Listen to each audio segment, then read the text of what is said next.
Hello everyone, I welcome you all in the lecture 6 of Indian Poetry Lecture Series. आप सभी का स्वागत है इंडियन पोइट्री लेक्चर सीरीज के छठे लेक्चर में। आज हम डिस्कस करने वाले हैं प्रीएम्बल।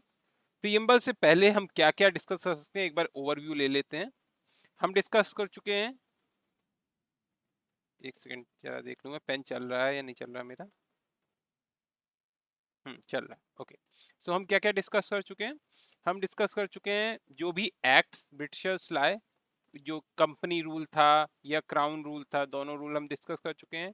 हम डिस्कस कर चुके हैं कि हमने हमारी कॉन्स्टिट्यूशन असेंबली कैसे बनी, क्या क्या कंपोजिशन था, किस तरीके से था। हम डिस्कस कर चुके हैं सोर्सेस, ओके, एंड हम डिस्कस कर चुके हैं फीचर्स, ओके। सो ये सारी चीज़ें हम डिस्कस कर चुके हैं। अगर आप लोगों ने ये चीज़ों इन चीज़ों के वीडियोस नहीं फॉलो किए हैं सो प्लेलिस्ट मैंने ऐड कर दी, आप चैनल पे जाके इन वीडियोस को देख सकते हैं जिससे आपको टॉपिक्स और बेहतर तरीके से समझ में आएगा। So let's start with the today's topic, preamble. So preamble के बारे में कुछ कुछ चीज़ें इंपॉर्टेंट पॉइंट्स हैं वो पहले डिस्कस कर लेते हैं, फिर प्रीएम्बल देखेंगे। So it is a introductory statement explain the purpose of the constitution. Simple सी बात है, ये सब हमारा इंट्रोडक्शन है। जैसे प्रीफेस होता है, एक बुक होती है उसका प्रीफेस होता है, उसका इंट्रोडक्शन होता है उसमें कि उसमें बुक उसमें दिया होता है ब्रीफ में कि इस बुक में क्या दे रखा है। उसी तरीके से प्रीएम्बल में भी हमारे यही सब चीज़ दी है कि हमारा आखिर कॉन्स्टिट्यूशन बना किस बेसिस पे है, क्या क्या चीज़ें हैं हमारे कॉन्स्टिट्यूशन में। तो कॉन्स्टिट्यूशन वाले में कुछ स्टेटमेंट्स हैं, जैसे एन ए पालकी वाला ने स्टेटमेंट दी है कि कॉन्स्टिट्यूशन एक आइडेंटिटी कार्ड है, प्रीएम्बल एक आइडेंटिटी कार्ड है कॉन्स्टिट्यूशन का। ऐसे ही पूरी पूरी स्टेटमेंट पूछ ली जाती कॉम्पिटेटिव एग्जाम्स में, तो इसलिए मैं ये स्टेटमेंट बता रहा हूँ आपको बस, ठीक है। ये ठाकुरदास भागवान ने भार्गव ने पंडित ठाकुरदास भार्गव ने ये स्टेटमेंट दी, the preamble is the most precious parts of the constitution, it is soul of the constitution, it is a key of the constitution, it is jewel set of in the constitution, it is a proper yardstick with which one can measure with worth of constitution. मतलब आप एक बार इनको पढ़ लोगे ना तो एक बार आपके माइंड में रहेगी, क्योंकि कॉम्पिटिटिव एग्जाम में ये पूछे जाते हैं, ठीक है। ऐसे ही कृष्ण स्वामी अय्यर ने कहा है, the preamble to our constitution express what we had thought और ड्रीम सो लॉन्ग। मतलब प्रीएम्बल में क्या दे रखा है, ये मतलब जो हमने सोचा है, जो हमने ड्रीम किया है अपना फ्यूचर के बारे में, वो सब चीज़ें प्रीएम्बल में दे रखी हैं। सो नेक्स्ट जो है कि प्रीएम्बल मैंने आपको बताया था कि फर्स्ट हमारी मीटिंग हुई थी 9 दिसंबर को 1946 में, जिसमें हमने इंटरिम प्रेसिडेंट इलेक्ट कर लिए थे। फिर 11 दिसंबर को हुई थी जिसमें हमने प्रेसिडेंट का इलेक्शन करके राजेंद्र प्रसाद को परमानेंट प्रेसिडेंट बना दिया था। उसके बाद 13 को हुई थी जिसमें जवाहरलाल नेहरू ने ऑब्जेक्टिव रेजोल्यूशन पास किया था। उसी को हमने कुछ कुछ वो प्रीएम्बल का ही आप समझ सकते हो, वो प्रीएम्बल की तरीके से था। उसके बाद एक इम्पॉर्टेंट है कि अमेंडमेंट हुआ एक इसमें, सेकेंड अमेंडमेंट 42nd अमेंडमेंट 1976 में इमरजेंसी के टाइम पे अमेंडमेंट हुआ था। उसमें 3 वर्ड ऐड किए गए हमारे कॉन्स्टिट्यूशन प्रीएम्बल में, socialist, secular and integrity. So these terms are added in, मतलब हमारे कॉन्स्टिट्यूशन में कब ऐड किए गए, 42nd अमेंडमेंट 1976 में ऐड किए गए। The term socialist pattern of society and adopt was goal of the Indian state by the Congress in Avadi session 1955 में कांग्रेस ने तभी अडॉप्ट कर लिए थे। ओके, अब हम प्रीएम्बल एक बार देख लेते हैं, प्रीएम्बल पढ़ लेते हैं। आप सबको इसको एक बार जरूर पढ़ना चाहिए मेरे हिसाब से, और इसको पढ़ना क्या, इसको आपको फॉलो करना चाहिए, एब्जॉर्ब करना चाहिए कि किस तरीके से क्या क्या चीजें दी हैं। बहुत छोटे में बहुत बड़ी चीजें, बहुत गहरी चीजें इसमें बताई गई हैं। तो क्या बताया है, we the people of India having solemnly resolved the constitute India is an into a sovereign socialist secular democratic republic and to secure all its citizen justice, किस किस तरीके की justice, social, economic and political, liberty of thought expression, belief, faith and worship, equality of status of opportunity and promote among them all, fraternity assuring the dignity of the individual and the unity and the integrity of the nation. In our constituent assembly this 26th day of November 1949, okay, ये date है, do hereby adopt, enact, give ourselves this constitution। ये पूरा एक statement है जो constitution assembly में preamble की तरह हमने लिखा हुआ है। डेट दी है कि किस डेट को हमने, मैंने आपको बताया था 26 नवंबर 1949 को ही कॉन्स्टिट्यूशन बन गया था हमारा। कुछ पार्ट इनैक्ट भी कर दिया था, लेकिन फुली इनैक्ट 26 जनवरी 1950 को हुआ। सो वो डेट दी है। सो डेट इंपॉर्टेंट है, क्योंकि ये डेट ऐसे ही एग्जाम में आ जाती है और बच्चे कंफ्यूज हो जाते हैं। सो अब हम मतलब गहराई से इन वर्ड्स को एक बार देख लेते हैं। बेसिकली हमारे कॉन्स्टिट्यूशन के ना, सॉरी कॉन्स्टिट्यूशन बता रहा हूँ मैं, प्रियम्बल के 4 हिस्से हैं मोटे मोटे। एक बार मैं आपको बता देता हूँ 4 हिस्से कौन कौन से हैं। सो पहला तो है source of preamble. Source of preamble क्या होता है? ये जो the people, we the people of India, मतलब ये एक्चुअली ना प्रियम्बल ऐसा लिखा है कि जो सिटीजन्स हैं इंडियंस के, इंडिया के, उन्होंने खुद को ही गिफ्ट किया है।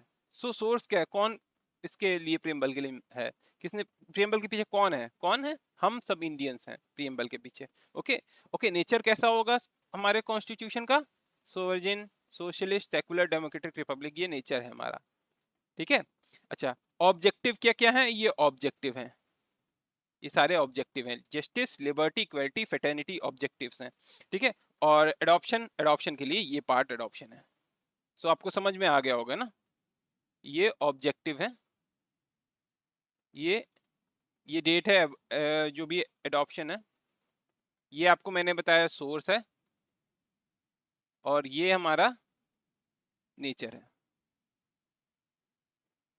सो अब हम बेसिकली इनको बीच बीच में एक बार हम सब वर्ड्स के मतलब समझ लेते हैं, तो इससे और हमें अच्छे से कॉन्स्टिट्यूशन समझ में आएगा।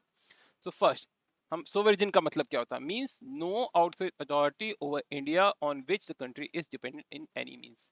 मतलब हमारे देश के बाहर हम किसी पे डिपेंडेंट नहीं है। ऐसा नहीं है कि मतलब इंग्लैंड की क्वीन कुछ कहेगी वो हमें फॉलो करना है। हम अपने देश में सेल्फ डिपेंडेंट हैं, हम अपने देश में ही सेल्फ डिपेंडेंट हैं, अपने देश के लोगों पे ही सेल्फ डिपेंडेंट है। जितना भी हमें करना, हम इंडिया के जो हमारे जो पॉलिटिशियंस हमने भेजे हैं इलेक्ट करके, उन पे ही डिपेंडेंट है। बाकी हमें बाहर से किसी से कोई अप्रूवल चाहिए नहीं। ठीक है, ये होता है सोवर्जिन का मतलब। सोशलिस्ट मतलब होता है दिस वर्ड इज एडेड, मैंने आपको बताया ये वर्ड कुछ ऐड किए गए थे 42nd कॉन्स्टिट्यूशन अमेंडमेंट में ऐड किया गया 1976 में। It's aim to achieve socialist pattern through democratic means, not the basic communist socialism.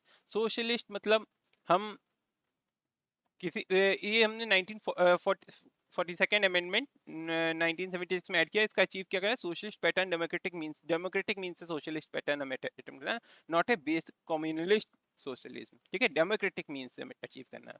Secular, secular मतलब ये भी हमारा वर्ड ऐड हुआ बाद में 42nd अमेंडमेंट में। सेकुलर मींस कोई भी ऐसा डोमिनेंट रिलीजन नहीं है, सबको अपना अपना रिलीजन फॉलो करने का पूरा अधिकार है इंडिया में। ओके। डेमोक्रेटिक, डेमोक्रेटिक मींस हम इलेक्शन में पार्ट लेते हैं और अपने जो भी रिप्रेजेंटेटिव हैं उनको पार्लियामेंट में भेजते हैं, डेमोक्रेटिक है। ठीक है। अगला है रिपब्लिक। रिपब्लिक मींस हमारा जो भी हेड होगा, स्टेट का हेड होगा, वो भी कोई हेरारकी, मतलब कोई मतलब नहीं होगा फैमिली के हेरारकी में कोई बंदा आ रहा है ना, ऐसा नहीं होगा। हमारा डायरेक्ट या इनडायरेक्टली इलेक्ट होगा पीपल के थ्रू। ठीक है, ये होता है रिपब्लिक का मतलब। जस्टिस, किस किस तरीके के जस्टिस हमारे कॉन्स्टिट्यूशन में दिए हैं?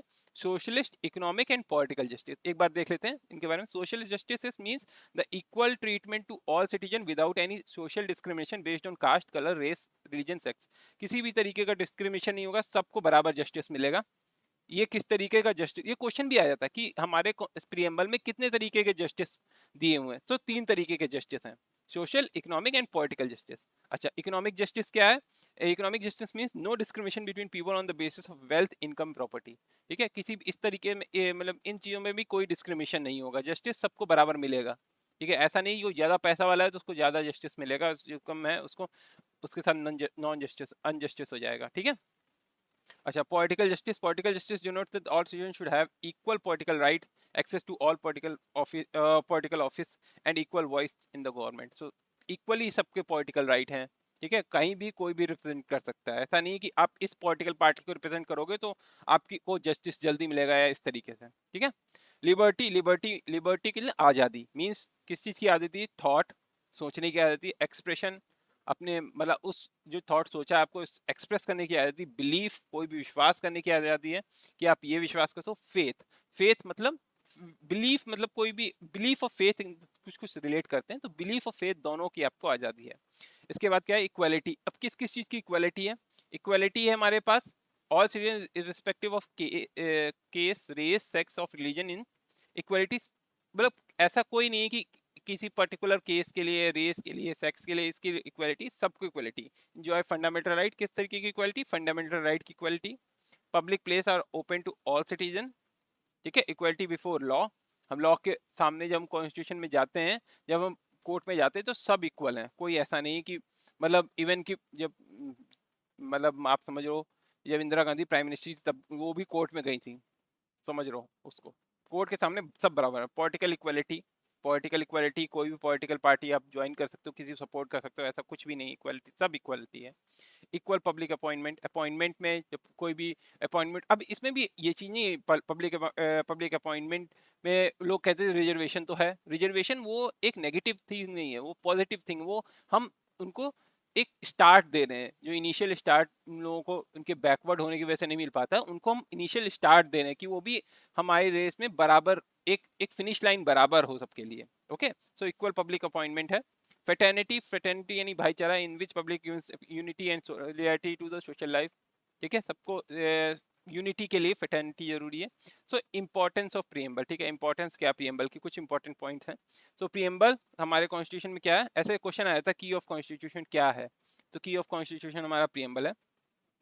Soul of constitution, indeed soul of constitution preamble को ही कहते हैं, ठीक है। Preamble is a part of constitution, preamble indicate the basic structure of constitution, preamble is neither enforce nor justifiable in court of law, मतलब part तो है लेकिन हम इसको कोर्ट ऑफ लॉ में इसके बिना पे नहीं जा सकते, ये प्रीएम्बल में दे रखा है, हमारे साथ ऐसा नहीं हो रहा है, इसके बिहार पे हम कोर्ट ऑफ लॉ में नहीं जा सकते, ये आप जरूर याद रखो। जस्टिसेबल है but neither enforceable not justiciable, मतलब हम कोर्ट ऑफ लॉ में नहीं जा सकते कि यार ये हमारे यहाँ पे, हमारे साथ यहाँ पे अनइक्वलिटी हो रही, वो हम राइट्स में देखेंगे किस किस बेस पे हम जा सकते हैं कोर्ट ऑफ लॉ, लेकिन प्रीएम्बल के तहत हम नहीं जा सकते, ठीक है। अब एक क्वेश्चन आता है कि preamble is a part of constitution और नॉट, ये बहुत डिबेट हुई इस पे, मतलब काफी सारे केस स्टडीज हैं जिनको हम देखेंगे कि प्रीएम्बल हमारे कॉन्स्टिट्यूशन का पार्ट है या नहीं है। तो फर्स्ट एक केस हुआ 1960 में in Berubari case supreme court stated that preamble is not a part of constitution. ये ऐसा क्यों कहा प्रीएम्बल, सुप्रीम कोर्ट ने कहा कि अगर हम फंडामेंटल प्रीएम्बल हटा दें, कॉन्स्टिट्यूशन माना हमने प्रीएम्बल हटा दिया, तो क्या फर्क पड़ा, क्या हमारे फंडामेंटल राइट्स पे कुछ पड़ा, कोई आर्टिकल कुछ पे पड़ा, ड्यूटीज पे पड़ा, directive principle of state policy पे कुछ पड़ा, कुछ भी नहीं, कोई भी प्रोसीजर पे कुछ भी फर्क नहीं पड़ा, तो प्रीएम्बल का कोई पार्ट ही नहीं है इसका मतलब। लेकिन बाद में ये चीज डिस्कस हुई कि नहीं, प्रीएम्बल भी हमारे जो कॉन्स्टिट्यूशन असेंबली में डिस्कस हुआ तो अच्छे से वोटिंग हुई, सबने इस पे एक प्रॉपर डिस्कशन हुआ, तो इसलिए प्रीएम्बल एक पार्ट ऑफ कॉन्स्टिट्यूशन है। ये 1973 Keshav Bharati case versus Kerala government में ये स्टेटमेंट सुप्रीम कोर्ट ने दी। एंड उसने कहा कि and it is subject to amending power of parliament without destroying the basic structure of constitution, हम अमेंड भी कर सकते हैं कॉन्स्टिट्यूशन प्रीएम्बल को, ठीक है, लेकिन उसका बेसिक स्ट्रक्चर खराब नहीं होना चाहिए। बेसिक स्ट्रक्चर कौन बताएगा, बेसिक स्ट्रक्चर जब कहेगा सुप्रीम कोर्ट ने कहा, जब केस मेरे पास आएगा तो हम डिसाइड करेंगे कि बेसिक स्ट्रक्चर क्या है, बेसिक स्ट्रक्चर डिस्टर्ब नहीं होना चाहिए, और कॉन्स्टिट्यूशन प्रीएम्बल आप अमेंड भी कर सकते हो, एक बार अमेंड भी हुआ। और 1995 में वही चीज सुप्रीम कोर्ट ने कह दी कि preamble is internal part, internal part of constitution, बहुत ही इंपॉर्टेंट पार्ट है, इंटरनल पार्ट है। सो ये था प्रीएम्बल के बारे में, जितना भी इंपॉर्टेंट, आपको प्रीएम्बल पूरा समझने में बहुत इंपॉर्टेंस मदद करेगा ये, और आप इसके थ्रू आप कोई भी डिसीजन, अब मैं आपको सजेस्ट करूंगा जब आप कोई भी डिसीजन लो तो प्रीएम्बल को एक में ध्यान में रखते हुए जरूर डिसीजन लो कि यार इसका असर किस तरीके से, प्रीएम्बल में जो दे रखा ना, ये आप समझो आपके लिए बहुत इंपॉर्टेंट है। आप एज ए इंडियन इस चीज को फॉलो करोगे तो आपको खुद समझ में आएगा कि प्रीएम्बल में ये जो खाली एक पेज है ना, इसमें कितना डेप्थ में दे रखी चीजें। सो आज के लेक्चर में इतना ही, कल के लेक्चर में हम आपको फिर पार्ट और इसके डिस्कस करेंगे शेड्यूल्स। सो आज के लिए इतना ही, आप लोग हिस्ट्री के लेक्चर फॉलो कर सकते हो, बाकी प्रीवियस लेक्चर इसमें फॉलो कर सकते हो, प्रीवियस 6 लेक्चर्स में बना चुका हूँ, सो उसकी प्लेलिस्ट ऐड हो रखी है, ये आपको यहाँ प्लेलिस्ट दिख जाएगी। बाकी मिलते हैं कल with parts and schedules of Indian constitution. Thank you so much.